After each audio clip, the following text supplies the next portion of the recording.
Bueno, en la clase pasada empezamos a ver soluciones de las ecuaciones de Einstein, pero claro, lo hicimos bajo la idea de linealizar las ecuaciones y encontrar de esa manera soluciones aproximadas. Hoy vamos a conocer una solución exacta. Las ecuaciones de Einstein, como ustedes ya saben, son ecuaciones no lineales de segundo orden para las componentes de la métrica. Y como son no lineales, no podemos conocer lo que habitualmente llamamos la solución general de la ecuación homogénea, ¿no? Como hacemos con electromagnetismo. En este caso hay que buscar las soluciones una por una.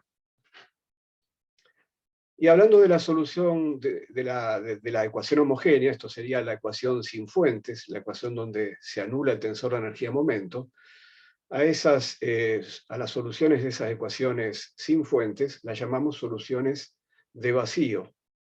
Y si recuerdan la forma de las ecuaciones de Einstein, que están armadas con el tensor de Ricci y con el escalar de curvatura, estamos ignorando la constante cosmológica en este momento. Bueno, el escalar de curvatura es la traza del Ricci, de manera que cualquier geometría cuyo tensor de Ricci se anule va a ser solución de las ecuaciones de Einstein de vacío.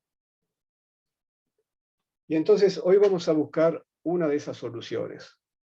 Por cierto, que el tensor de Ricci se anule no quiere decir que haya una única geometría que cumpla con esa condición. Ustedes saben que la información contenida en el Ricci es una parte de la información contenida en el Riemann. De manera que si el Ricci se anula, todavía deja muchas posibilidades para el Riemann. Hay muchas geometrías diferentes que tendrán un Ricci cero. Con respecto a las ecuaciones de Einstein, esas distintas soluciones de vacío de las ecuaciones se podrán identificar a través de las condiciones de contorno que cumplen en el infinito. Y lo que vamos a buscar hoy, teniendo en cuenta que las ecuaciones de Einstein son en general bien complicadas, vamos a buscar una solución que sea estática y esféricamente simétrica de las ecuaciones de Einstein de vacío. Esto es, anticipando aspectos de la solución, en este caso este tipo de simetría, el hecho de ser esféricamente simétrica y estática, vamos a conseguir que las ecuaciones se simplifiquen notablemente y entonces vamos a tener la posibilidad de encontrar efectivamente esa solución. Esa es la idea que vamos a perseguir, anticipar simetrías de la solución, restringirnos a soluciones que tengan ese tipo de simetría y entonces ver qué pasa con las ecuaciones de Einstein. Ahora, ¿cómo anticipamos esta simetría esférica e independiente del tiempo, estática? Bueno, lo vamos a hacer de la siguiente manera. Vamos a anticipar algunos aspectos de la métrica, de las componentes de la métrica que queremos resolver mediante las ecuaciones de Einstein. Vamos a decir que si estamos buscando una geometría esféricamente simétrica y estática, seguramente existirá una carta donde esa geometría se puede escribir de la manera que vemos acá. Vamos a ver. Por un lado, la simetría esférica en esta carta se anticipa con la forma que tiene la parte angular del intervalo. La parte angular del intervalo, como ven, tiene la misma forma que tendría, por ejemplo, en Minkowski, si usáramos coordenadas esféricas. Por otra parte, en el sector correspondiente a la coordenada t y a la coordenada r, estamos dejando libres dos funciones, f de r y g de r. Estamos anticipando que la métrica es estática porque estas funciones incógnitas no dependen del tiempo, no dependen de la coordenada t. Y entonces decimos, bueno, vamos a ver si poniendo esto en las ecuaciones de Einstein, encontramos una solución para estas funciones incógnitas. Bueno, el hecho de haber elegido la carta de esta manera significa que si si quisiéramos conocer la superficie, y para medir la superficie tenemos que apelar al intervalo, porque el intervalo es el que contiene las componentes de la métrica. Entonces, si quisiéramos medir la superficie R igual constante, a un dado t, a cualquier t, porque la métrica no depende de t, lo que habría que hacer es congelar R y t, por lo tanto esta parte del intervalo no participaría, e integrar para θ entre 0 y pi, para φ entre 0 y 2pi. Y entonces, como el intervalo en la parte θ-φ tiene la misma forma que tiene en la geometría de Minkowski o que tiene en la geometría euclidiana tridimensional, lo que vamos a obtener es que el área de esas superficies esféricas de R igual constantes va a ser 4pi por R cuadrado, simplemente, igual que pasaría en una geometría euclidiana. Quiere decir entonces que esta coordenada R tiene, digamos, ese significado. En esta carta, la coordenada R tiene el significado de que el área de las superficies esféricas, las superficies de R igual constante, tiene la misma forma que tenía en la geometría euclidiana. Ahora, esto no quiere decir que esta coordenada radial R tenga el valor de la distancia que va del centro de simetría a la superficie esférica, que tenga el valor de la distancia radial. No lo tiene, porque fíjense que si yo quisiera calcular distancias radiales, tendría que mirar cómo es la parte radial del intervalo. Y esa parte radial está afectada por esta función incógnita, que todavía no sabemos cuánto vale. Entonces, de los dos aspectos que podría tener la coordenada radial en la geometría euclidiana, tenemos sí que la superficie, el área de la esfera es 4pi por R cuadrado, pero no tenemos para R el significado de una distancia radial. La distancia involucra también a la función g. Bueno, entonces, y esto es así porque, claro, esto lo que me está diciendo es que el espacio finalmente no es plano, está curvado. La existencia de esta función g, salvo que esta función g resultara ser igual a 1, pero no va a ser así en general, me está diciendo que el espacio está curvado. Y del mismo modo, la existencia de esta función f por g en la parte temporal me dice que también hay una curvatura asociada a esa coordenada temporal. Entonces, ambos son efectos del campo gravitatorio inercial y que habrá que descubrir cuánto valen resolviendo las ecuaciones. La razón por la cual presento la parte temporal de esta manera como f por g es simplemente porque presentándola así, las ecuaciones de Einstein, si ustedes quieren hacer el ejercicio de resolverlas, van a quedar más sencillas, se van a ir algunas cosas. Si no, podría haber puesto directamente una función incógnita f acá y una función incógnita g acá. Y, bueno, hubiera sido igual, pero daría un poco más de trabajo encontrar las soluciones. Bueno, en 1916, es decir, inmediatamente después de nacida la relatividad general, Karl Schwarzschild obtuvo esa solución esféricamente simétrica, estática y esféricamente simétrica. Es decir, obtuvo cuánto valía la función g, que es esta que está acá, y por lo tanto, mirando lo que pasa acá, cuánto vale la función f. Bueno, muy bien, entonces esta es la solución, donde esta constante m, que está acá, g por supuesto es la constante de gravitación universal de Newton. Bueno, en realidad estamos resolviendo la ecuación de vacío, ¿no? Estamos resolviendo que el Ricci se anule. Y si estamos resolviendo la ecuación de vacío, verdaderamente en la ecuación de Einstein, g, la constante de gravitación universal, no aparece. Lo que aparece acá realmente, que lo estamos llamando g por m, es una constante de integración. Al resolver esas ecuaciones diferenciales, naturalmente tienen que aparecer constantes de integración, y bueno, aparece esta constante de integración que la hemos llamado g por m. Y la hemos llamado g por m porque nosotros sabemos que en el límite de campo débil, aquí en el G00, tiene que aparecer el potencial newtoniano. Y efectivamente aparece la dependencia funcional del potencial newtoniano, no solo en el límite de campo débil. En esta solución aparece el 1 sobre R del potencial newtoniano para cualquier valor de R.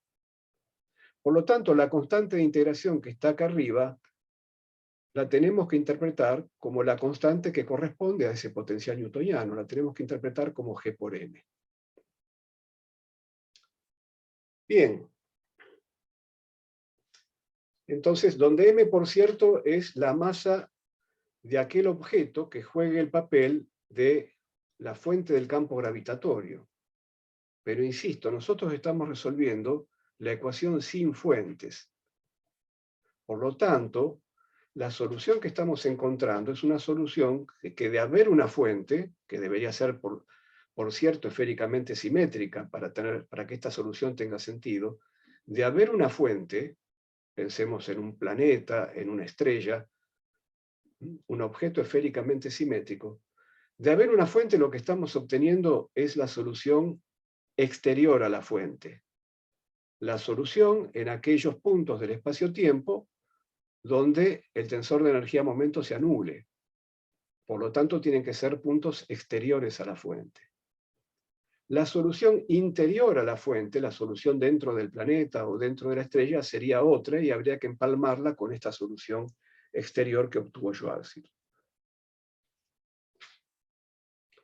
Bueno, si estamos pensando en una estrella real o un planeta real, bueno, las estrellas y los planetas en general rotan, de manera que la simetría esférica está, digamos, cuestionada, porque si yo tengo un planeta o una estrella en rotación, la verdadera simetría que tengo es una simetría axial.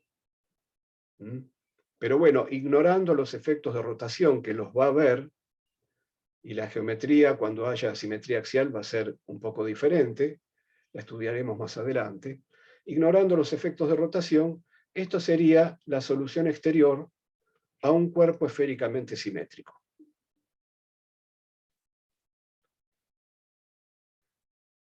Si la masa se anula, si ponemos m igual a 0 acá, entonces lo que obtenemos es la geometría de Minkowski en coordenadas esféricas.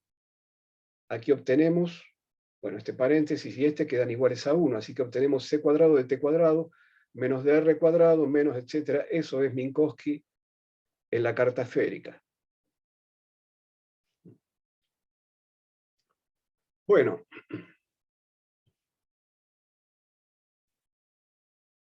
si R fuera mucho mayor que gm sobre c cuadrado, es decir, si este término fuera mucho menor que 1, tanto acá como acá sería mucho menor que 1, entonces lo que tendríamos es una métrica que diferiría ligeramente de la métrica de Minkowski, porque ya dijimos que para m igual a 0 esto es Minkowski. Esto es, en regiones de R grande, y por R grande tenemos que entender que esta cantidad sea mucho menor que 1, en esas regiones lo que tendremos es una perturbación de la métrica de Minkowski. Sin embargo, en esa perturbación de la geometría plana de Minkowski, esta carta no sería la carta del gauge de Lorentz que vimos la clase pasada.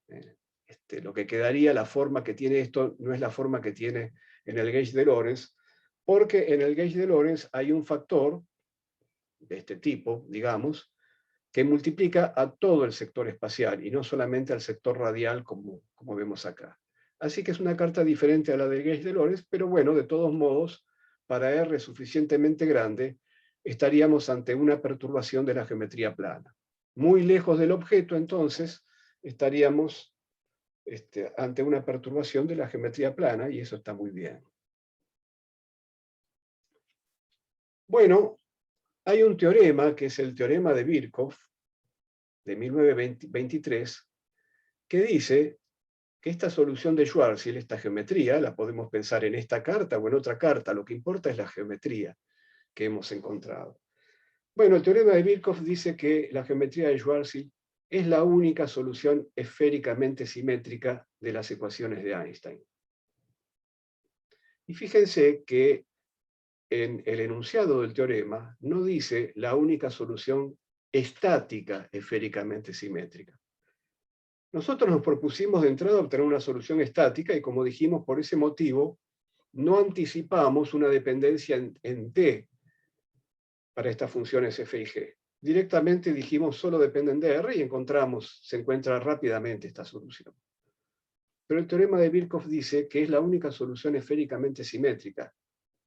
Es decir, aún si buscáramos una solución no estática, el teorema dice que necesariamente vamos a caer en esta que es estática. Y esto es una cosa muy interesante. Supongan que yo tengo un objeto esféricamente simétrico, una estrella o un planeta, que hiciera latidos, ¿no? Que se expandiera y se contrayera sin perder la simetría esférica. Bueno, lo que significa el teorema de Birkhoff es que esa oscilación de la fuente no generaría en el exterior ninguna onda gravitatoria. No generaría nada. La solución exterior seguiría siendo la geometría de Schwarzschild. Esto significa que no hay radiación monopolar en relatividad general. Tampoco la hay en electromagnetismo. Para tener una emisión de una onda electromagnética, ustedes necesitan hacer oscilar, por ejemplo, un dipolo, pero no un monopolo. Con un monopolo no hay nada. Bueno, lo mismo pasa en relatividad general. Después veremos que en relatividad general tampoco hay radiación dipolar, sino que la radiación empieza con el término cuadrupolar. Pero bueno, por ahora el teorema de Birkhoff nos enseña que no hay radiación monopolar y eso está muy bien, entonces. Bueno, entonces, como decimos, si a las funciones incógnitas f y g le hubiéramos dado una dependencia en el tiempo, las ecuaciones de Einstein, ¿qué hubieran dicho? Bueno, se los dejo como ejercicio, pero hubieran dicho que g no puede depender del tiempo, es decir, que la derivada de g respecto de t tiene que valer 0, y en realidad hubieran dicho que la función f quedaría como una función arbitraria del tiempo, como una función arbitraria de t.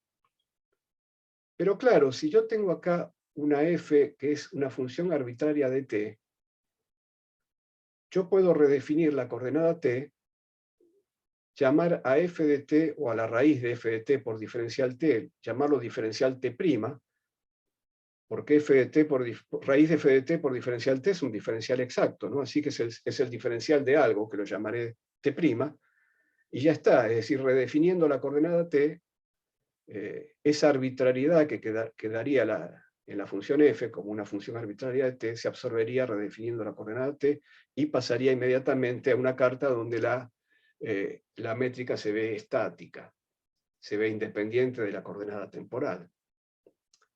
Así que bueno, eso es el contenido del teorema de Birkhoff. Notablemente, el teorema de Birkhoff también es aplicable al interior de una cáscara hueca. Siempre que yo tenga simetría esférica, el teorema de Birkhoff vale.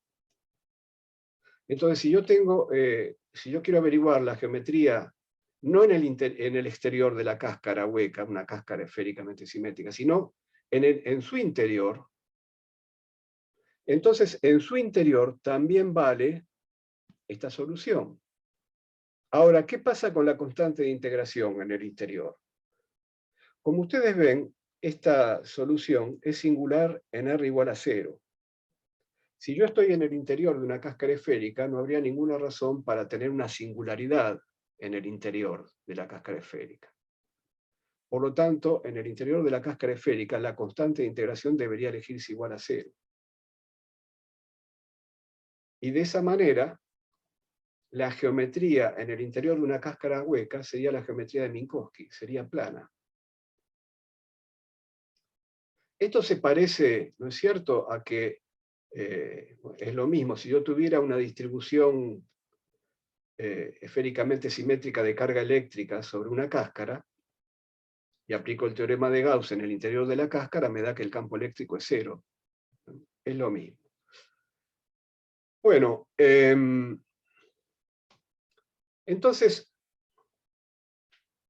nosotros vemos, si somos un poco más críticos, digamos, de esta solución, podemos ver que aquí pasan dos cosas raras.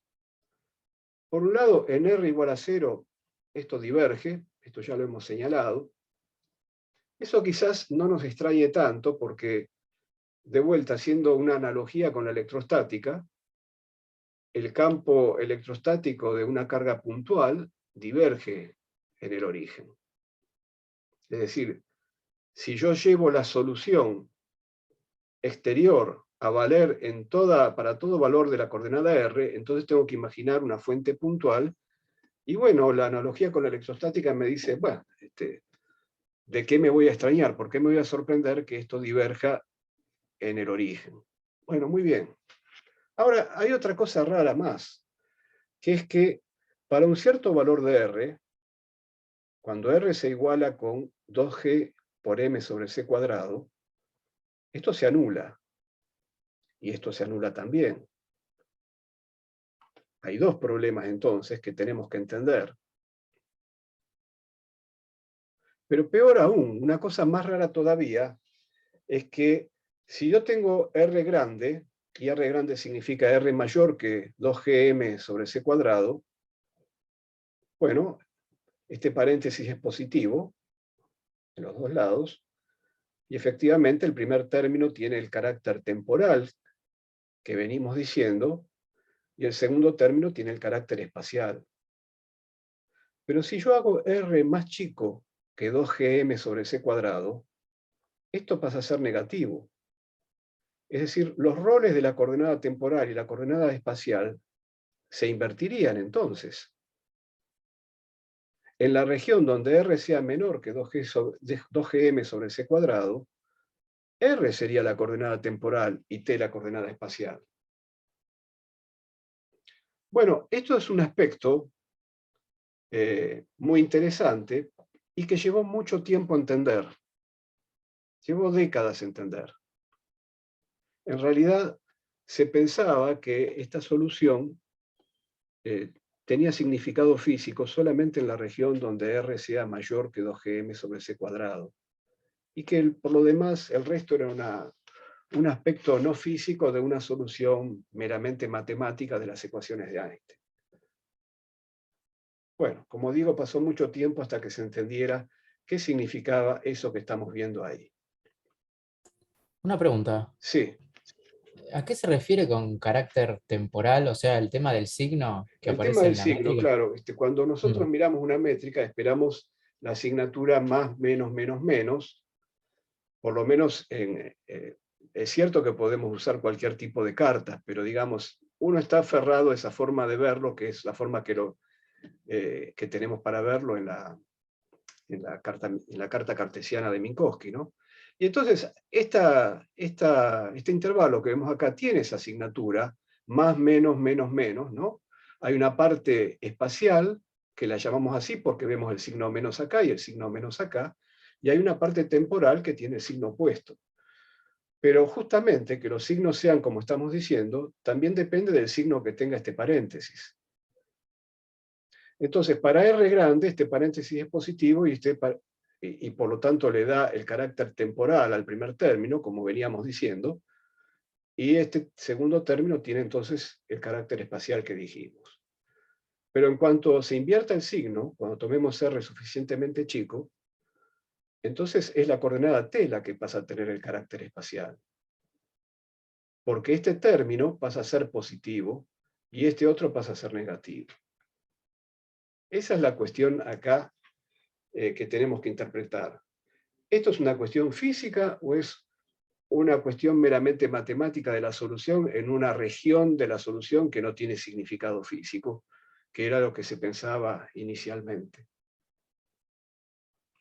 Bueno, ese radio crítico en donde empiezan a pasar estas cosas raras se llama el radio de Schwarzschild, este valor del que venimos hablando. Claro, si este valor lo calculamos para una masa, por ejemplo, para la masa del Sol, este valor va a dar unos 3 kilómetros. Esto es, para que pasen estas cosas raras, para que nos tuviésemos que preocupar por esta cuestión, la masa del Sol tendría que estar compactada en un radio menor a los 3 kilómetros para que esta cuestión aparezca. Porque recuerden que nosotros hemos resuelto la ecuación de Einstein de vacío, por lo tanto la solución de Schwarzschild es la solución exterior a un objeto. Si este radio cae dentro del objeto, bueno, dentro del objeto la solución no es esa, es otra. Hay que resolver dentro del objeto con el tensor de energía-momento que corresponda a la materia de ese objeto. Entonces uno puede decir, bueno, pero al fin y al cabo los objetos de la naturaleza, bueno, tienen valores, darían valores de radio de Schwarzschild ridículos, y entonces objetos tan compactos no deben existir. Bueno, en fin, todo eso fue la manera de ver a esta cuestión por varias décadas. Entonces, tenemos un problema en el radio de Schwarzschild, y acá va a haber dos cuestiones. Va a haber un hecho físico interesante en el radio de Schwarzschild, que es lo que se va a llamar el horizonte de eventos, que enseguida vamos a describir. Y hay además otra cuestión, que uno puede hacer un cambio de carta, que lo vamos a ver más adelante, donde esta cuestión de que esto se anula y que entonces esta parte diverge, etc., con una carta apropiada este problema va a desaparecer. Lo que no va a desaparecer es el horizonte de eventos que ocurre en el radio de Schwarzschild, que es un hecho geométrico y que tiene un significado físico. No es una cuestión meramente una cuestión matemática de una solución de las ecuaciones de Einstein. Es un hecho físico que tenemos que entender. El otro problema del que hablamos, que es la singularidad en R igual a 0, podríamos preguntarnos, bueno, si al fin y al cabo, haciendo un cambio de cartas, puede que un problema me desaparezca. ¿No será que también la singularidad en R igual a 0 me desaparece haciendo un cambio de carta? Bueno, eso ya podemos responder que no, que esa va a ser una singularidad genuinamente geométrica, esto es, independiente de la carta, y eso lo podemos discutir fácilmente en esta misma carta de esta manera. Me puedo calcular un invariante. Por ejemplo, puedo calcular el escalar de Kretschmann, que es la contracción del Riemann consigo mismo. La contracción del Riemann consigo mismo, lo que se llama el escalar de Kretschmann, da esta cantidad en esta carta, y por lo tanto en R igual a 0 diverge.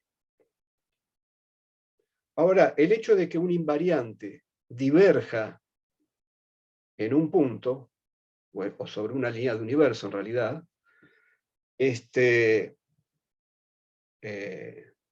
bueno, eso es algo independiente de la carta. Que un invariante sea divergente es independiente de la carta. Que un invariante sea cero es independiente de la carta, porque es invariante. Entonces, la singularidad en R igual a 0 de la solución de Schwarzschild es una singularidad genuinamente geométrica. Es decir, si queremos extender la solución de Schwarzschild a todo el espacio-tiempo, entonces en R igual a 0 habrá una singularidad genuinamente geométrica. No podemos escapar de esa singularidad mediante un cambio de carta. Bueno, vamos a ver una cosa importante. Cuando uno analiza una geometría en relatividad general, una cosa muy importante es la estructura causal de esa geometría. La estructura causal viene dada por la estructura de conos de luz. Entonces, estamos ante una solución exacta de las ecuaciones de Einstein, la solución exacta más simple, si se quiere, por la alta simetría que tiene, y queremos averiguar, en primer lugar, cuál es la estructura causal. La estructura causal es algo también independiente de la carta, porque los conos de luz, es decir, las superficies formadas por las líneas de universo de los rayos de luz, son cosas geométricas, son cosas independientes de la carta. Entonces, vamos a comenzar averiguando cómo se ven los conos de luz en el plano de las coordenadas TR. Entonces vamos a considerar rayos de luz radiales, a ver qué ecuación satisfacen, y entonces cómo son los conos de luz, de acuerdo a las ecuaciones, a cómo es la forma de las líneas de universo de rayos de luz radiales. Para que sean radiales tenemos que tomar que no hay movimiento en los dos ángulos, que el rayo de luz se mueve solamente en R. Y bueno, como el rayo de luz recorre líneas de universo nulas, entonces anulamos el intervalo, y habiendo ya anulado la parte angular previamente, de la anulación del intervalo lo que resulta es esta ecuación. Fíjense que a partir de ahora y siempre voy a reemplazar 2gm sobre c cuadrado, lo voy a reemplazar directamente por radio de Schwarzschild. Esa constante de integración, que es RS, entonces la escribo acá y directamente las componentes de la métrica las escribo así. Entonces, bueno, anulo el intervalo. Claro, si estoy hablando de líneas de universo de rayos de luz, en general no alcanza con que las líneas de universo sean nulas, que es lo que estoy planteando acá. Tengo que verificar que sean geodésicas nulas. Así que tendría que verificar la ecuación de las geodésicas. No lo voy a hacer porque es evidente que por la simetría esférica que tiene esta geometría, seguramente existen rayos de luz radiales. Así que me alcanzan con escribir la ecuación de la anulación del intervalo. Seguro que la línea de universo que cumple con esta ecuación va a ser una línea de universo geodésica, además de nula. Pero bueno, si ustedes quieren verificarlo a modo de ejercicio, lo pueden hacer. Entonces tengo esto que está acá.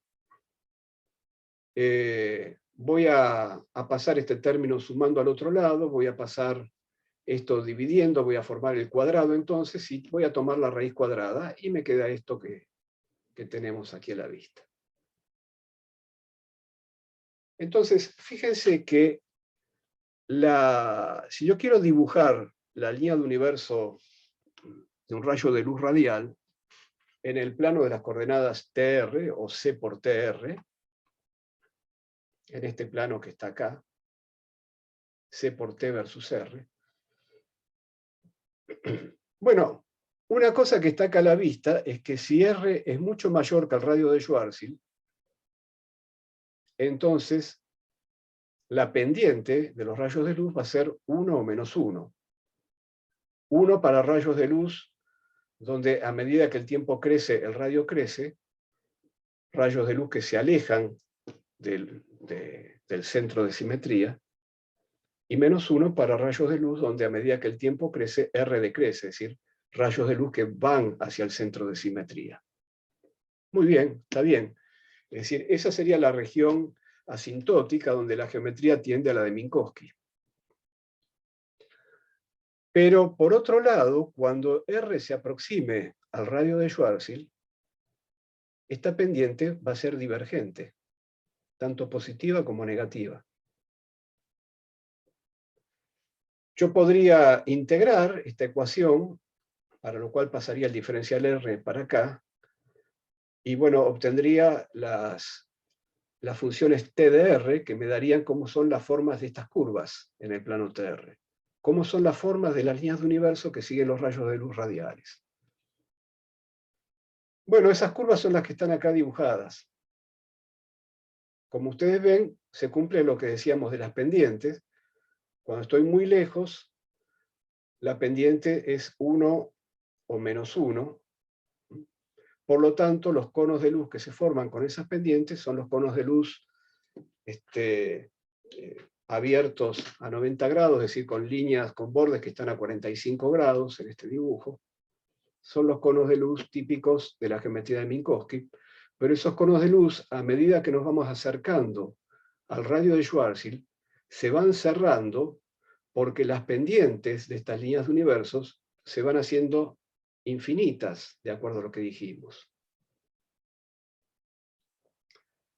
En la región donde R es menor al radio de Schwarzschild, bueno, pasa lo mismo, es decir, venimos de pendiente infinita y, bueno, cuando R va tendiendo a 0, entonces esto se vuelve divergente y la pendiente tiende a 0, porque estamos dividiendo por infinito. Entonces aquí ven que la pendiente tiende a 0. Bueno, muy bien. Ahora tenemos que dibujar los conos de luz siguiendo estas líneas de universo. Ya están dibujados, ¿no? Pero fíjense que acá hay una cuestión.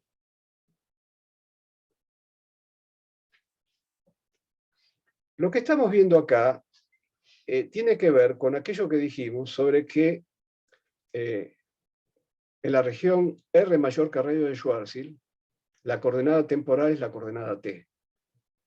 Pero en la región R menor al radio de Schwarzschild, por el cambio de signo que tienen las componentes de la métrica, la coordenada R va a ser la coordenada temporal y la coordenada t va a ser la coordenada espacial. Por eso los conos de luz están dibujados de esta manera. Ahora, la cuestión que se plantea en este caso es la siguiente. Para R mayor que el radio de Schwarzschild, yo dibujé los conos de luz futuros y en realidad los podría haber dibujado tanto apuntando hacia los t crecientes como hacia los t decrecientes, porque la métrica que estamos estudiando, y lo mismo pasa en la métrica de Minkowski, es invariante ante el cambio de t por menos t. El único lugar donde aparece t es acá. Por lo tanto, lo que es futuro o lo que es pasado es convencional. Si yo digo el futuro es la dirección en la que crece t, bueno, pero si puedo cambiar t por menos t, esa dirección se convertiría en la dirección en la que decrece t frente a ese cambio. Entonces, lo que es futuro, lo que es pasado, es convencional en la región R mayor que RS, tal como es convencional en Minkowski. Sin embargo, en la región R menor al radio de Schwarzschild, ya no es convencional, porque la métrica no es invariante ante el cambio de R por menos R. Acá tengo un R cuadrado, bien, acá tengo un diferencial R cuadrado, bien, pero acá tengo R y acá tengo R. Entonces, este R que está acá me dice que este intervalo de la solución de Schwarzschild no es invariante ante R por menos R. Y si R es la coordenada temporal en la región R menor al radio de Schwarzschild, entonces la elección de futuro ya no es convencional. Tengo que decidir por una de las dos elecciones. Yo dibujé este cono de luz apuntando hacia R decreciente, pero podría haber elegido en una forma no equivalente dibujar los conos de luz apuntando hacia R creciente. La razón por la cual los dibujé hacia el R decreciente es porque estoy imaginando que, bueno, fíjense que la elección de los conos de luz determina no solo determina hacia dónde avanzan las partículas también, porque las líneas de universo de las partículas tienen que estar contenidas dentro de los conos de luz. Entonces, lo que estoy pensando acá al dibujar esto es que si yo tengo una partícula cayendo hacia el origen, hacia el centro de simetría, hacia R igual a 0, entonces avanza en la dirección de R decreciente. Y entonces el futuro de la partícula es hacia R igual a 0. Esta es un poco la idea que nos llevó a dibujar los conos de luz de esta manera. Pero tenemos que tener presente que la otra elección es también una elección posible. Que nada nos impide en la solución de Schwarzschild decidir que en la región R menor al radio de Schwarzschild el futuro es hacia el otro lado. Pero vamos a empezar trabajando con esta elección del futuro en la región interior al radio de Schwarzschild. Entonces, como estábamos diciendo, haber hecho esa elección también está en relación con imaginar que una partícula libre, o inclusive una partícula que no sea libre, la línea de universo de una partícula tiene que ser temporal, sea libre o no sea libre. Si es libre, será una línea de universo temporal y geodésica. Si no es libre, será una partícula que sigue una línea temporal de otro tipo, pero siempre temporal, siempre inscripta dentro de los conos de luz. Entonces, habiendo decidido por esta estructura causal que hemos dibujado en la figura, estamos diciendo que cualquier partícula, sea libre o no, o un rayo de luz, en la región interior al radio de Schwarzschild, inevitablemente finaliza en la singularidad, finaliza en R igual a 0. Ese es su destino. Y en ese caso, entonces, la superficie R igual al radio de Schwarzschild se convierte en lo que se llama un horizonte de eventos. Es un horizonte de eventos porque si yo estoy en la región exterior al radio de Schwarzschild, no puedo ver nada de lo que ocurre en el interior. La superficie R igual al radio de Schwarzschild oculta los eventos que están en su interior. ¿Por qué no puedo ver nada de lo que está en su interior? Porque algo que pase acá, en algún evento en la región interior al radio de Schwarzschild, ojo que estoy usando acá la palabra interior para decir interior al radio de Schwarzschild, no interior al objeto compacto. Yo necesito primero que si esta geometría está generada por un objeto compacto, esféricamente simétrico, se haya compactado lo suficiente para exponer el radio de Schwarzschild y que entonces aparezca esto que estamos comentando acá. Aparezca entonces el horizonte de eventos. La masa del Sol, para exponer su horizonte de eventos, tendría que compactarse a un radio menor a los 3 kilómetros. El Sol no expone el horizonte de eventos. Directamente la geometría en el interior del Sol es otra, no es esta que estamos analizando acá. Pero bueno, si yo tuviera un objeto lo suficientemente compacto para haber expuesto su horizonte de eventos, si tales objetos existen en la naturaleza, ya veremos, entonces un evento que ocurriese en el interior del horizonte de eventos no podría ser percibido desde el exterior del horizonte de eventos. Y en particular, ningún evento ocurrido en el interior del horizonte de eventos podría ser causa de un evento que ocurriese afuera. Porque nada puede escapar al horizonte del horizonte de eventos, ni siquiera un rayo de luz. Cualquier cosa que ocurra acá, por ejemplo, algo que ocurriese en este evento, es forzado por los conos de luz a, bueno, si yo quiero enviar una señal, por ejemplo, esa señal es forzada por el cono de luz a ir hacia la singularidad R igual a 0, en caso que la singularidad estuviera también expuesta, ¿no?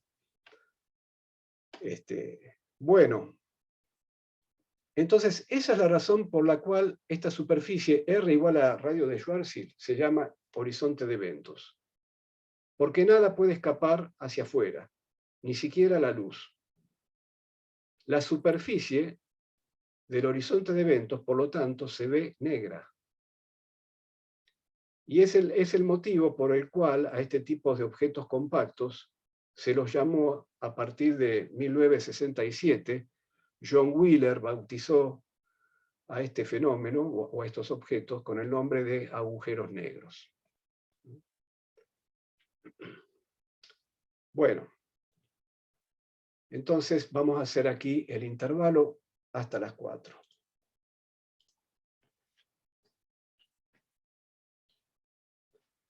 Bueno, entonces, como dijimos, esto que está acá, que para que todos estos efectos que provienen de la existencia de un horizonte de eventos ocurran realmente, el objeto que sea la fuente del campo gravitatorio inercial debería compactarse detrás de su horizonte, y bueno, en el caso del Sol, la masa solar debería compactarse a una distancia, a un radio, permítanme usar la palabra radio, menor a 2,95 kilómetros, que es el número que da el radio de Schwarzschild en el caso de la masa solar. Ahora, otra cosa que muestra esta figura es que una partícula que cayera hacia el horizonte de eventos, ya sea que cayera libremente o, bueno, pensemos una partícula que caiga libremente o un rayo de luz, alcanzaría el horizonte de eventos a t infinito. Entonces uno podría alegar acá que el horizonte de eventos no es alcanzado nunca, y que entonces todo esto es una cuestión, bueno, de alguna manera un poco artificial lo que estamos diciendo.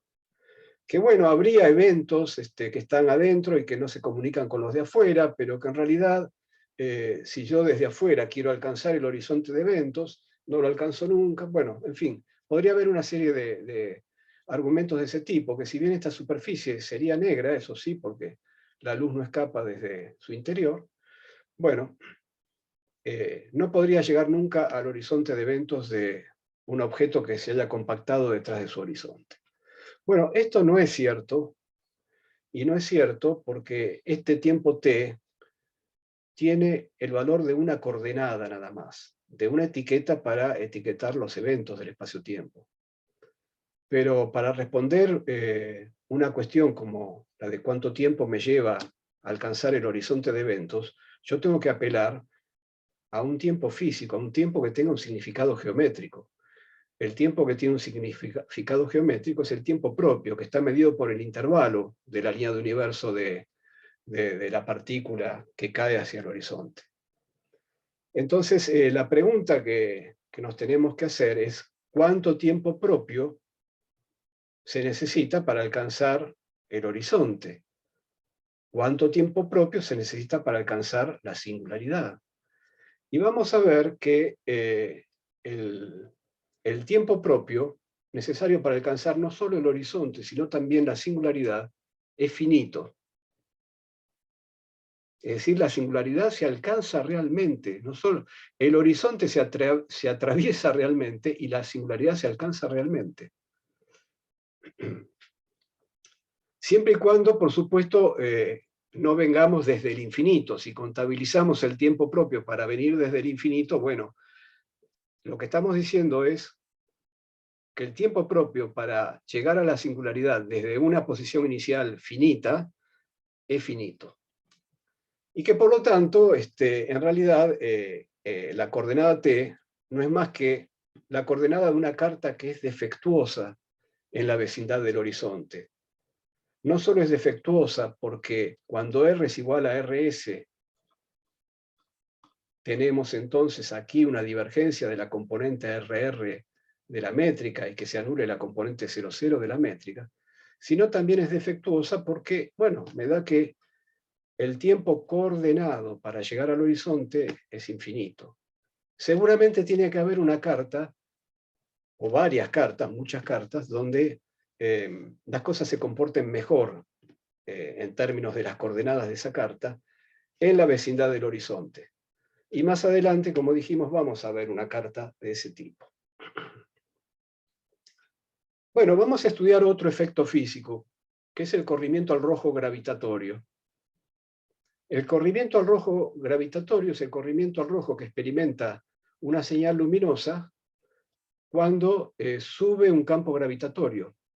La señal luminosa, los fotones se debilitan, la energía se debilita, esto es, la frecuencia se corre al rojo, como decimos. Lo que estamos diciendo es que la frecuencia disminuye.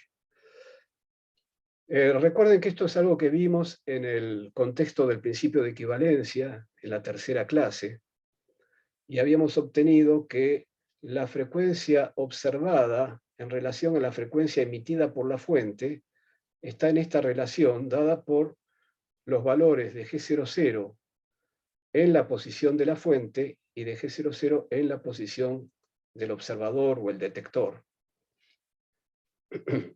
Habíamos imaginado que estábamos en un campo gravitatorio estático para obtener este resultado, y ahora lo estamos con la geometría de Schwarzschild, así que todo lo que tenemos que hacer es bueno, imaginar que desde alguna posición RF lanzamos una señal luminosa radial,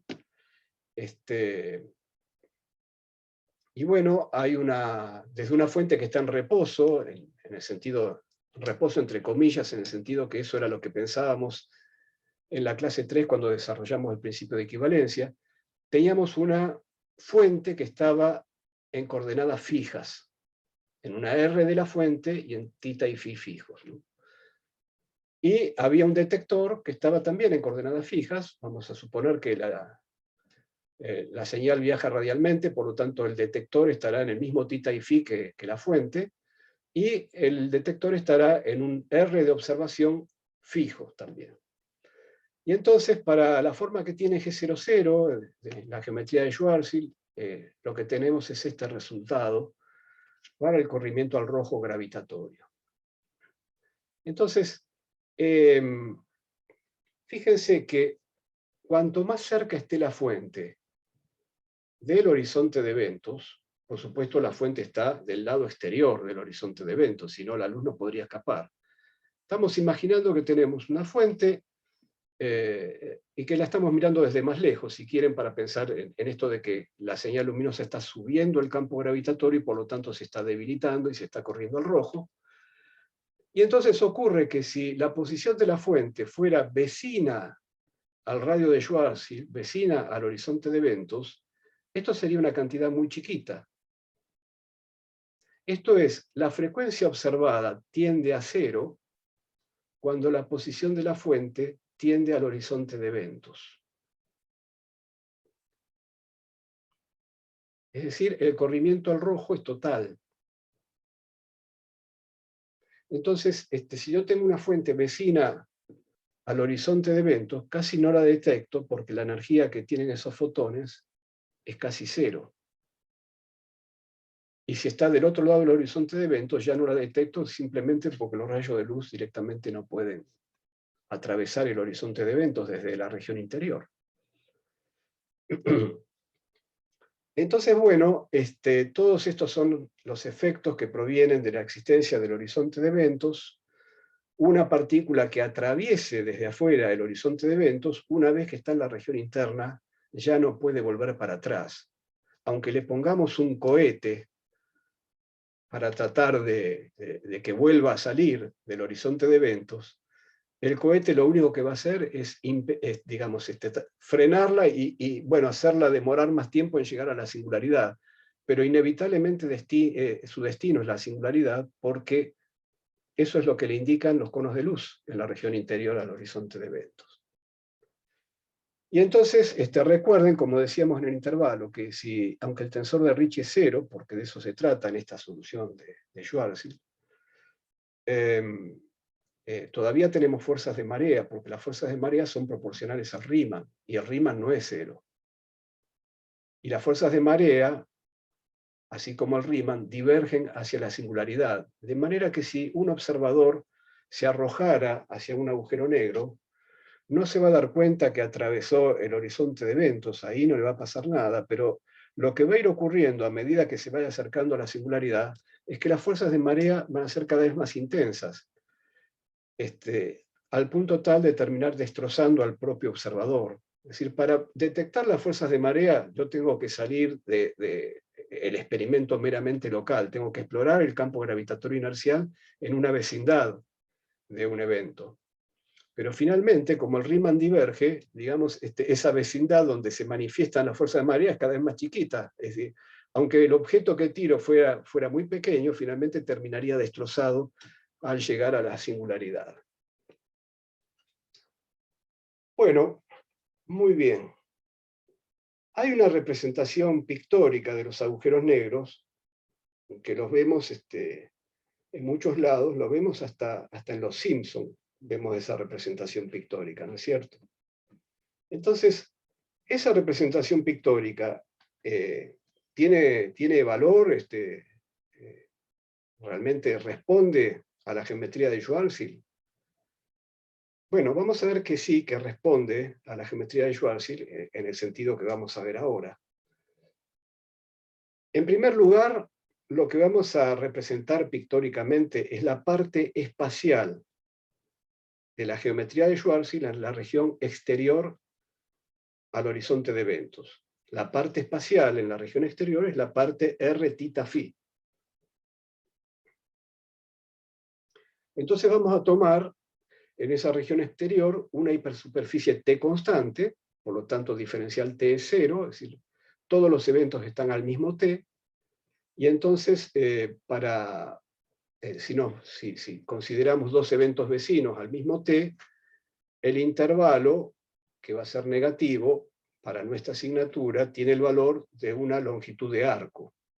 Esa longitud de arco, cambiando el signo para obtener un valor positivo, entonces es esto que está acá. Esta es la parte espacial de la solución de Schwarzschild en la región exterior al horizonte de eventos.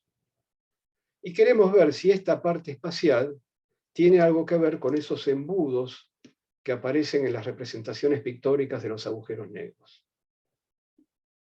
Esos embudos son superficies sumergidas en un espacio tridimensional. Y como ocurre en toda representación pictórica, ese espacio tridimensional, nosotros lo estamos imaginando como un espacio euclidiano. Entonces, lo que esa representación quiere decir es que la geometría de ese embudo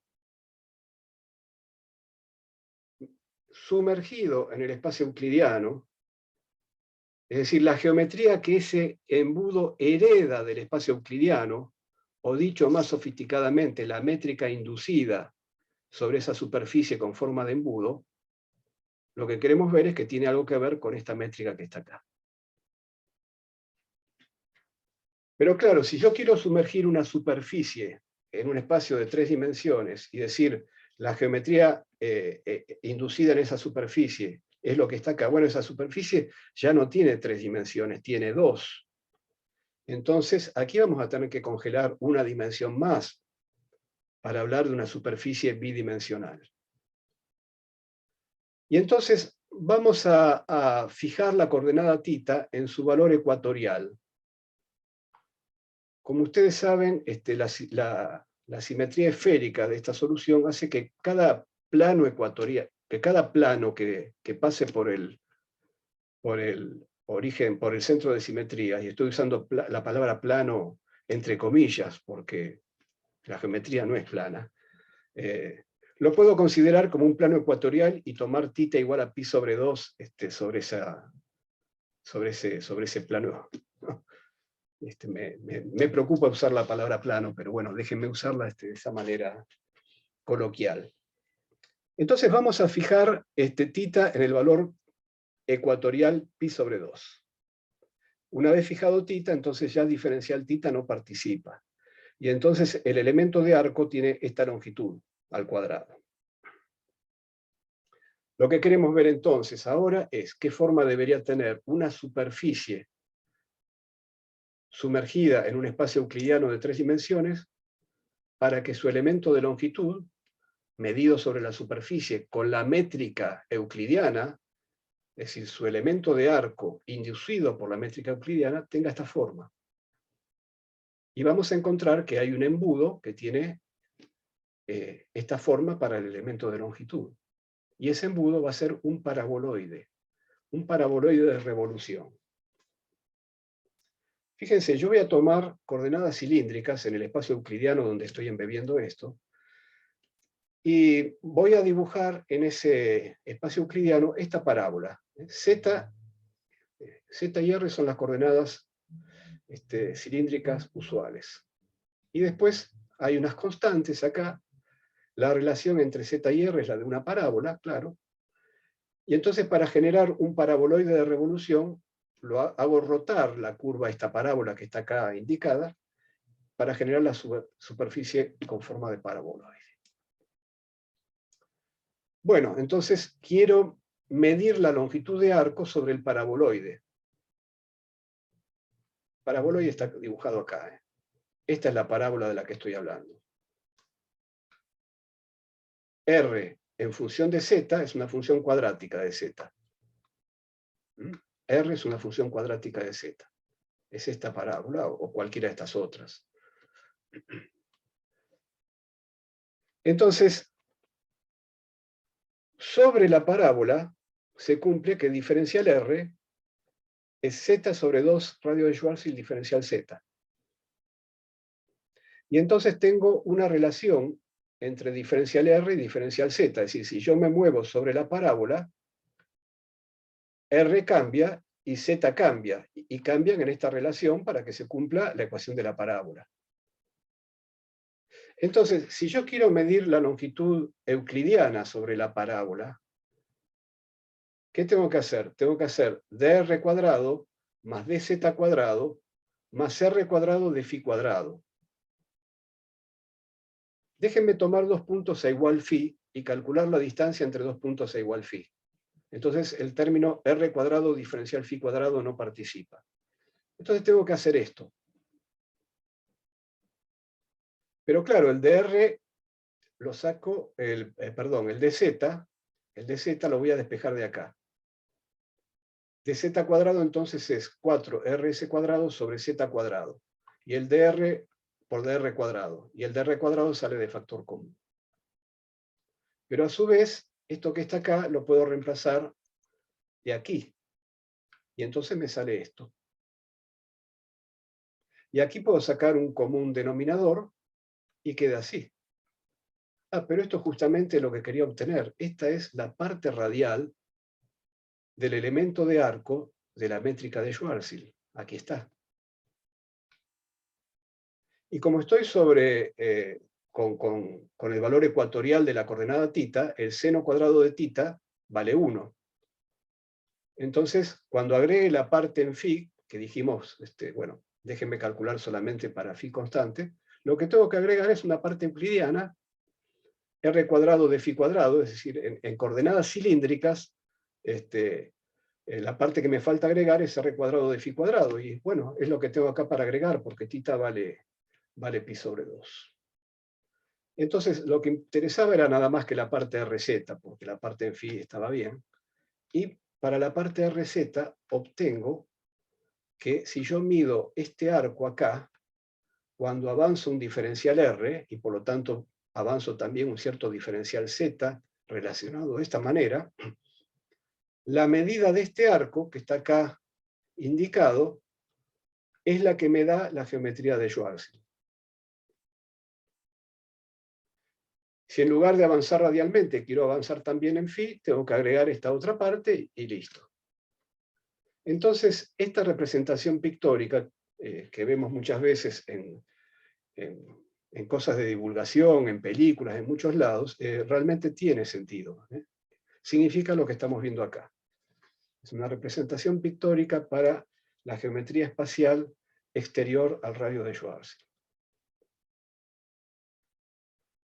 Bueno, una vez que uno tiene una geometría que puede asociar a objetos que existen en la naturaleza, como planetas y estrellas, interesa saber cómo se mueve una partícula de prueba en esa geometría. Este movimiento, y en particular vamos a hacer la partícula libremente gravitante, es decir, se trata de encontrar las geodésicas temporales. Y bueno, el movimiento de partícula libremente gravitante va a corresponder tanto, es decir, esto va a comprender tanto partículas que orbiten alrededor del objeto, partículas que caigan hacia el objeto, todo eso son movimientos de caída libre. Así que es muy importante resolver esta ecuación de las geodésicas en la geometría de Schwarzschild. Eso nos va a decir, por ejemplo, cómo se mueven los planetas alrededor del Sol. Por cierto, sabemos que la mecánica de Newton nos dice que se mueven describiendo órbitas elípticas, pero ¿serán elípticas en la relatividad general? ¿Cuánto se apartarán de las elipses? ¿Se puede detectar ese apartamiento? Lo mismo con las señales luminosas. En la mecánica de Newton, bueno, en realidad, si alguien nos preguntase, bueno, una onda electromagnética, ¿cómo es afectada por la gravedad? Y bueno, nos vemos en problemas, ¿no? Pero en la relatividad general sabemos cómo se acopla la gravedad a las ecuaciones de Maxwell, al campo electromagnético. En las ecuaciones de Maxwell hay que reemplazar la derivada común por la derivada covariante, el acoplamiento mínimo. Y por lo tanto, resolviendo esas ecuaciones, sabremos cómo una onda electromagnética es afectada por un campo gravitatorio inercial. Pero en realidad la cosa es más sencilla, porque si queremos saber cómo se mueve un rayo de luz, sabemos que se trata de resolver las ecuaciones de las geodésicas y encontrar las soluciones que correspondan a geodésicas nulas. Pero todavía tenemos algo que nos facilita aún más este trabajo, que son las leyes de conservación. El teorema de Nether. Ya habíamos dicho que para el movimiento de una partícula libremente gravitante, si ese movimiento ocurre en una métrica cuyas componentes no dependen, por ejemplo, de la coordenada t, entonces en ese movimiento se va a conservar P sub t. Y nosotros tenemos una métrica que no depende de la coordenada t. Es decir, tenemos una geometría que es la geometría de Schwarzschild, que la estamos estudiando en una carta donde la geometría es manifiestamente estática. Sus componentes, las componentes de su tensor métrico, no dependen de t. Y entonces me puedo valer de las primeras integrales de movimiento. Entonces, voy a prestar atención a la conservación de P sub t. Recuerden que es P sub t el que se conserva y no P supra t. Y del mismo modo, las componentes de la métrica en la carta de Schwarzschild no dependen de phi. Por lo tanto, se conserva P sub phi, lo cual tiene que ver con la conservación del momento angular. La primera tiene que ver con la conservación de la energía. Es decir, en el límite de la mecánica clásica estaríamos frente a la conservación de la energía y del momento angular, que es justamente lo que usamos en los problemas de fuerzas centrales para avanzar rápidamente en la resolución del problema, valiéndonos precisamente de las magnitudes conservadas. Ahora bien, ¿quién es P sub t? Y P sub t corresponde a bajarle el índice a P supra t. P supra t es m por la derivada de t respecto de tau. Y para bajarle el índice, gracias a que la métrica es diagonal, bueno, entonces lo único que va a haber que hacer es multiplicarla por g sub tt. Si no, bueno, para bajarle el índice habría que hacer gt mu, p supra mu, y sumar sobre mu. Pero de las componentes gt mu, solo tenemos la gtt, porque la métrica es diagonal. Tenemos esto entonces, muy bien. ¿Y cuánto vale gtt? Y bueno, gtt es el factor que acompaña a diferencial t cuadrado en la geometría de Schwarzschild. El factor que acompaña a diferencial t cuadrado en la geometría de Schwarzschild. Y bueno, es un medio, es todo este paréntesis por c cuadrado. Es decir, si yo uso a t como coordenada y no a c por t, entonces consistentemente, bueno, tengo que usar a todo esto como gtt, incluyendo el c cuadrado. Eso es lo que voy a hacer, pero ustedes pueden optar por usar a x0 como la coordenada y decir que se conserva p sub 0, ¿no? Eso como más les guste. Yo voy a usar p sub t. Entonces aquí está gtt, incluye el c cuadrado, y bueno, toda esta cantidad es la que se conserva a medida que la partícula evoluciona, a medida que la partícula hace su movimiento de caída libre. Y como esta cantidad se conserva, la voy a denominar E. Esta cantidad tiene unidades de energía, por cierto, porque fíjense que las unidades son las de m por c cuadrado. Esta derivada de t respecto de tau es adimensional, es tiempo sobre tiempo. Así que la llamo E. Ahora vayamos a P sub phi. Bueno, P sub phi es, aquí también, como la métrica es diagonal, es g phi phi P supra phi. P supra phi es m por la derivada de phi respecto de tau, y g phi phi es menos r cuadrado seno cuadrado de tita. Y como esto tiene que ver con la conservación del momento angular, y tiene unidades de momento angular, por cierto, a todo esto, que es negativo, lo voy a llamar menos L. Este menos viene de la asignatura de la métrica que usamos nosotros, por cierto, ¿no? En otros libros, bueno, g phi phi será positivo y bueno.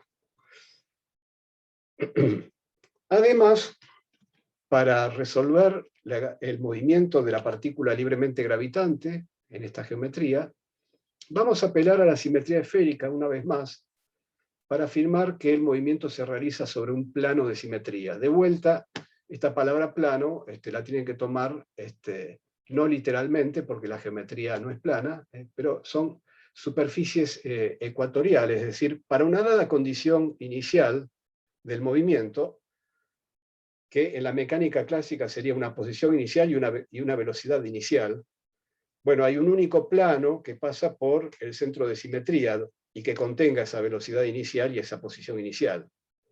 Y entonces, bueno, a ese plano lo elegíamos como el plano θ igual pi sobre 2, era el plano ecuatorial para ese movimiento. Bueno, lo mismo vamos a hacer ahora.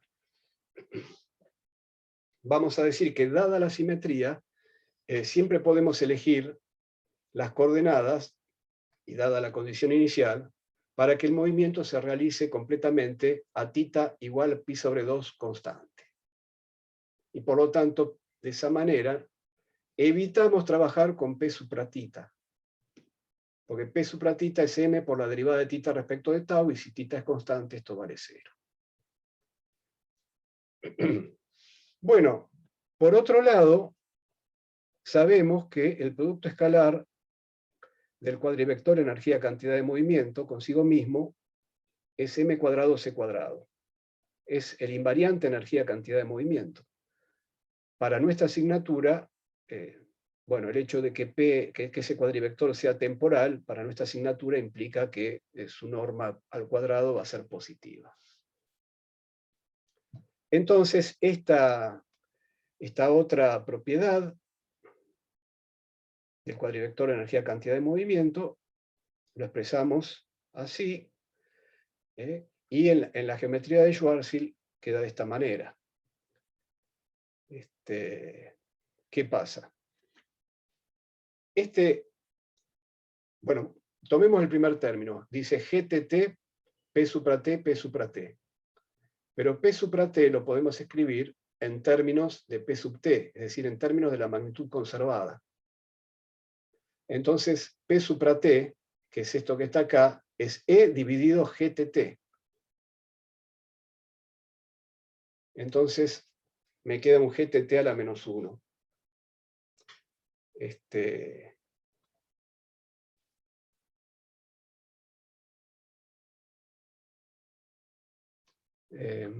bien acá o me falta un...? Claro. Me queda un GTT a la menos 1 porque P supra T es P sub T, que es E dividido GTT. Entonces aquí me queda E cuadrado dividido GTT al cuadrado. Pero acá tengo un GTT arriba, entonces me queda un solo GTT dividiendo, que es este que está acá y que vale esto. En el segundo término no hago nada. Directamente escribo GRR, P supra R, P supra R. P supra R es M de R de tau. Entonces me queda M cuadrado de R de tau al cuadrado. Y GRR, que simplemente lo reemplazo por el valor que tiene en la geometría de Schwarzschild. Último término, hago lo que hice con el primero, es decir, para el último término también hago entrar en juego la magnitud conservada, porque es el término que contiene a P supra phi, y entonces a P supra phi, que es M por de phi de tau, lo despejo en función de la magnitud conservada, que es L. Y entonces aquí, como pasó en el primer término, me queda L cuadrado por G phi phi a la menos 1. Recordando que estoy en θ igual a pi sobre 2, G phi phi a la menos 1, me queda entonces menos 1 sobre R cuadrado.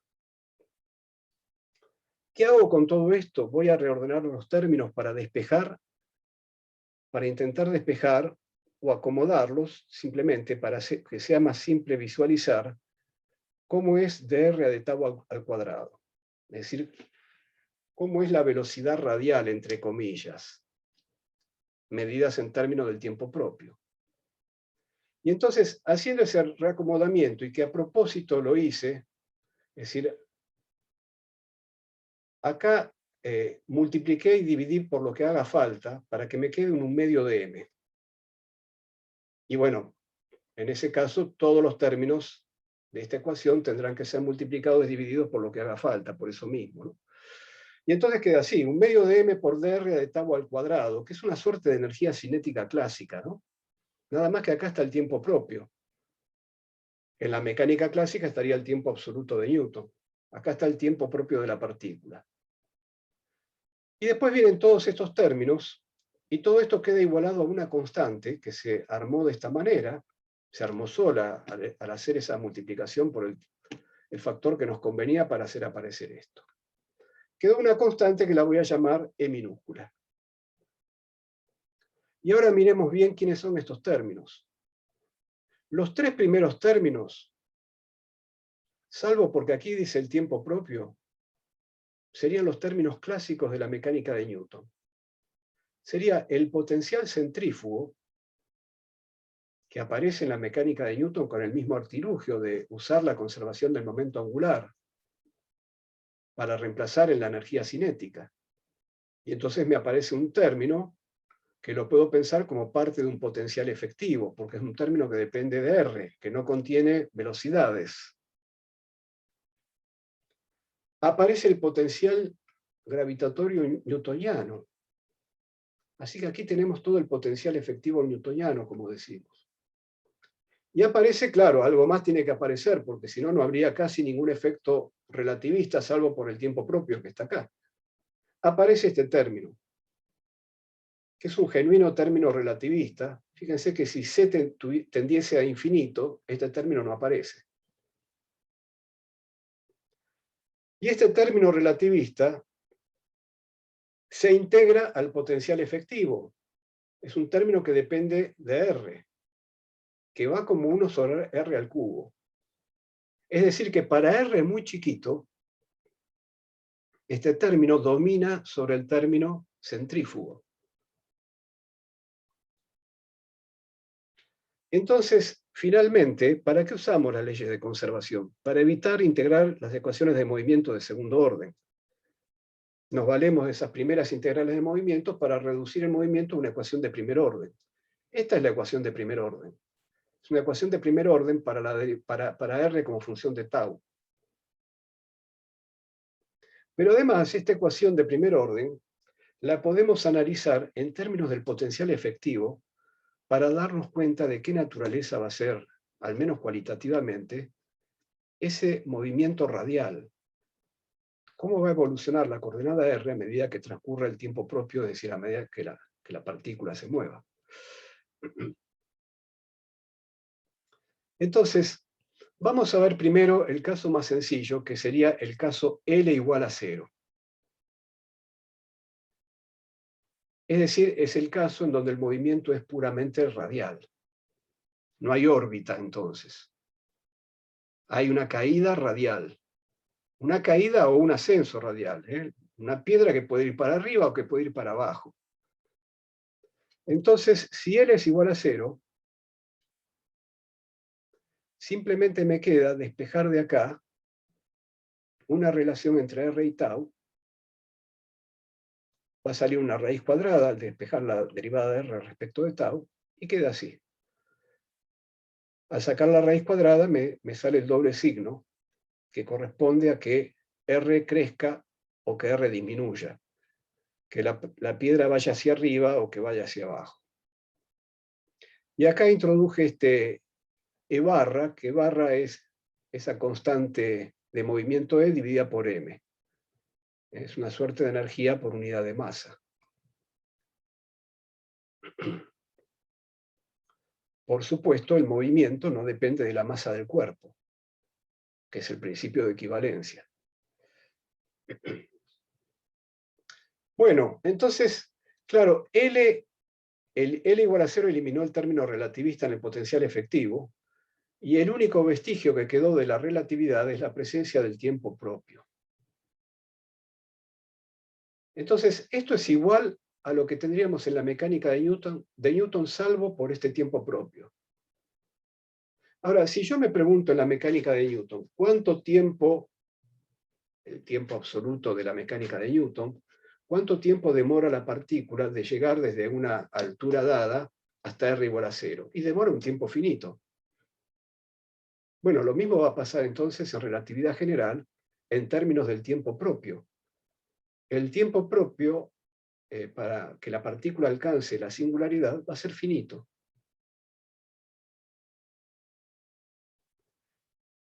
Entonces, bueno, dado un valor de energía mecánica por unidad de masa, energía mecánica newtoniana por unidad de masa, que es eso, el rol que está jugando este E barra,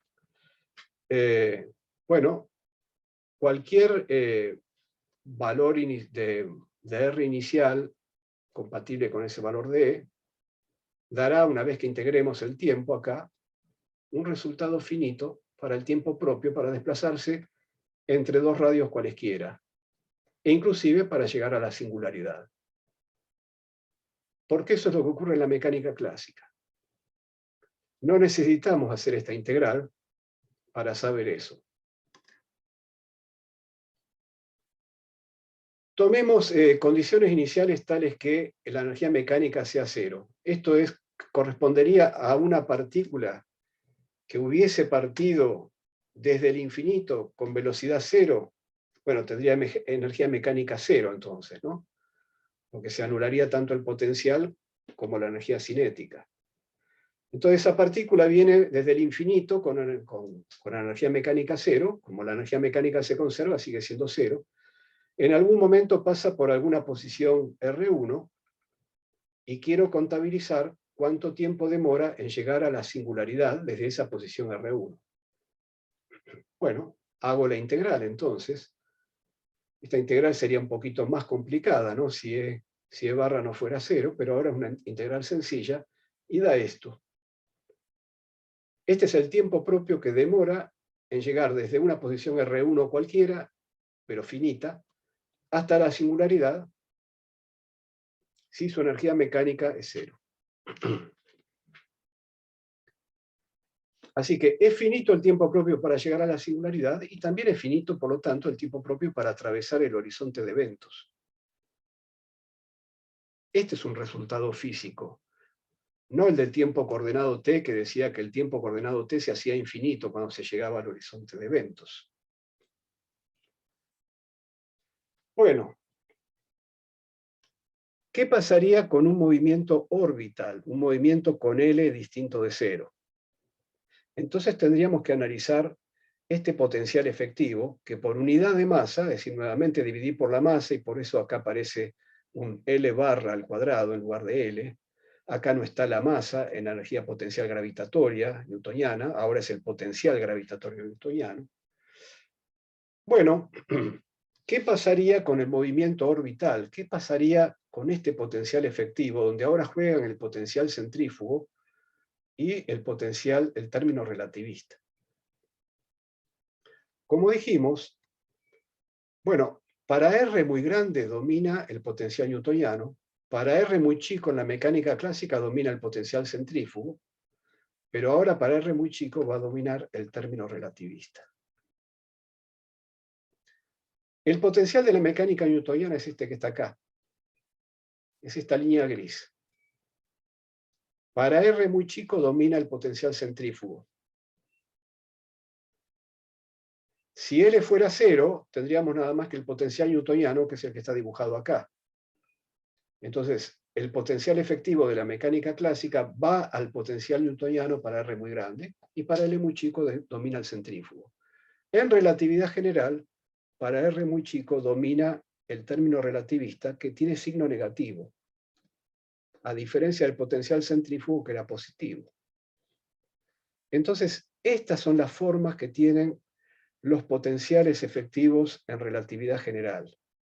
Digo los potenciales efectivos porque tienen que recordar que acá hemos hecho el truco de reemplazar la parte angular del movimiento usando la conservación de L. Pero para cada valor de L tenemos un potencial efectivo diferente. Entonces, este potencial efectivo depende de cuáles son las condiciones iniciales del movimiento, de cuánto es el valor de L. Así que tenemos una familia de potenciales efectivos y hay que ver en cuál de los potenciales efectivos de esta familia se está moviendo la partícula, ¿no? Bueno, entonces fíjense lo que pasa. En el potencial efectivo newtoniano, el relativista, cuando aparece un mínimo, también aparece un máximo. El mínimo del potencial efectivo corresponde a la órbita circular estable, es decir, si la energía mecánica coincidiera con el mínimo del potencial efectivo, entonces la partícula se quedaría moviéndose con L, es decir, orbitando, pero en un R fijo, es decir, haciendo una órbita circular. La mecánica clásica solo tiene órbitas circulares estables, pero la relatividad tiene órbita circular estable porque tiene un mínimo, y órbita circular inestable porque tiene un máximo.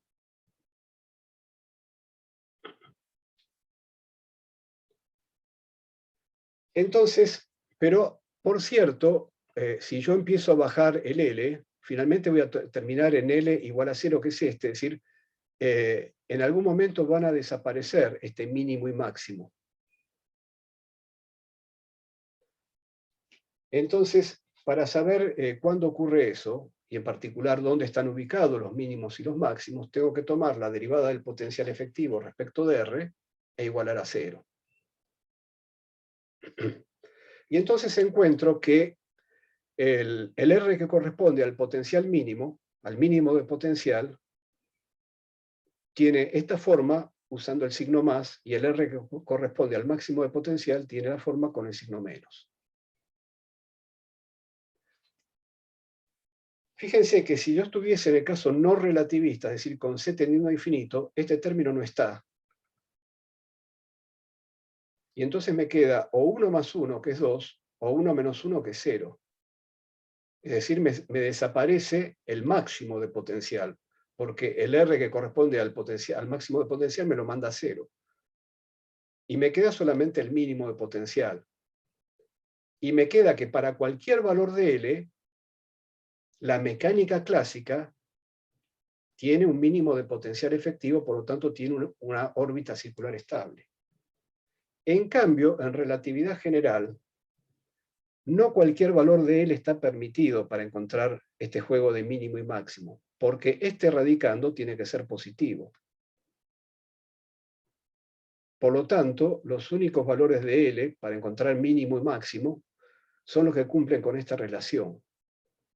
Si el L va por debajo del valor que iguala estos dos miembros, si el L va por debajo, ya van a desaparecer máximo y mínimo, y voy a estar por acá. Bueno, entonces, bueno, lo que decíamos, ¿no?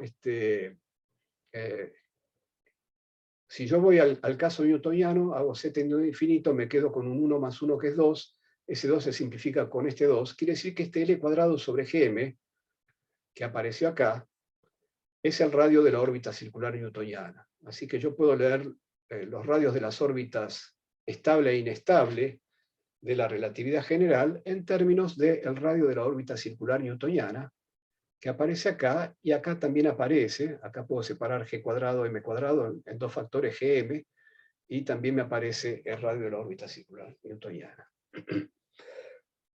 Bueno, entonces, como decíamos, la órbita circular newtoniana existe para cualquier valor de L, para cualquier valor de L hay un R, pero en relatividad general, órbitas circulares solo ocurren cuando se cumple con esta relación.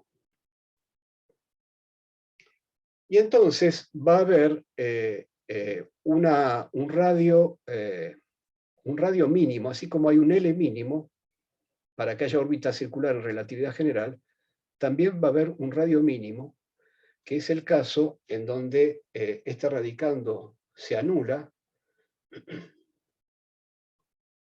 y entonces voy a tener que si este radicando se anuló cuando L cuadrado C cuadrado es igual a 12 G cuadrado de M cuadrado, entonces voy a tener un valor mínimo del radio que está dado, acá me queda un 1 dentro del corchete, está dado por esto. Entonces, este es el radio mínimo de órbita circular. Y bueno, esto, tomando en cuenta que llegué a esto usando esta igualdad, lo puedo reescribir como esto. Y aquí me apareció el radio de Schwarzschild. Es decir, el radio de la órbita circular, el radio mínimo de órbita circular en relatividad general, es 3 veces el radio de Schwarzschild. Ese es un punto donde se igualan el mínimo y el máximo de potencial. Así que ese es un punto como de un equilibrio indiferente o algo así, ¿no? Es decir, vean esta forma que va tomando el potencial a medida que le voy bajando el L, y entonces me voy a quedar por acá, ¿no? En un 3 veces el radio de Schwarzschild. Bueno, muy bien. Así que esto es el análisis que surge de hacer una lectura de ese potencial efectivo de la relatividad general. La clase que viene, nosotros vamos a tratar de resolver la ecuación de la trayectoria de la órbita. Para lo cual déjenme preparar la forma que le vamos a dar a la ecuación para la trayectoria.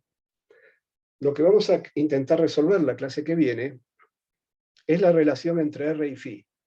Esto es, a medida que la partícula orbita, esto es, a medida que avanza el ángulo φ, cómo va variando la coordenada R. Vamos a tener un perihelio y un afelio para la órbita de los planetas alrededor del Sol, un periastro, un apastro para la órbita alrededor de un astro cualquiera. Es decir, R va a tener un mínimo, va a tener un máximo, como ocurre con las órbitas elípticas, pero en particular nos va a interesar saber si la órbita es elíptica o no. Y seguramente no lo va a ser porque el potencial efectivo es diferente. Entonces, para llegar a una ecuación que me dé la relación entre R y φ, voy a hacer lo mismo que hacíamos en mecánica clásica. Yo tengo una ecuación que acabamos de ver que me da la relación entre R y tau. Pero además tengo una relación entre diferencial tau y diferencial φ que viene de la conservación del momento angular. Recuerden que lo que habíamos llamado L era esto que estaba acá, y en particular para θ igual pi sobre 2 esto vale 1. Entonces de aquí sale una relación entre diferencial tau y diferencial φ. Esta relación la puedo reemplazar aquí. Puedo escribir diferencial tau en términos de diferencial φ. Y haciendo eso, la ecuación que me queda es esta ecuación. Y vamos a ver la clase que viene cómo resolver esta ecuación. En realidad vamos a hacer una solución, vamos a buscar una solución perturbativa cerca de la órbita circular newtoniana. Es decir, en una región de campo más o menos débil. Y bueno, ¿cómo perturba la órbita circular newtoniana? Bueno, estos dos términos.